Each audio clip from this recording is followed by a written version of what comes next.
There's a quiet stillness in the air today, the kind that only arrives just before winter settles in. Hi, I'm Mike, and welcome back to Gentle Japan.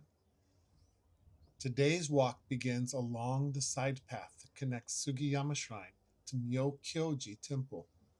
The sky is soft and gray, and as I turn the corner, the pagoda appears slowly through the bare branches and stone surroundings. Myōkyō-ji has been part of this hillside since the late 1600s, quietly watching over the neighborhood for more than 3 centuries. Its name, Bright Mirror Temple, carries the idea of clarity and reflection, something you can truly feel on a calm day like this. The path leads through the old cemetery grounds before reaching the temple itself. I usually avoid filming cemeteries out of respect, but here the calm weather and the age of the stones added a natural quietness to the walk, so I kept the movement gentle and brief.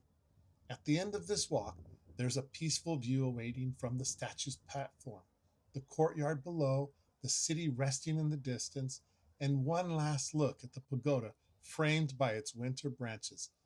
It's a moment worth staying for. So let's take our time here at Myōkyō-ji and enjoy this gentle hillside together.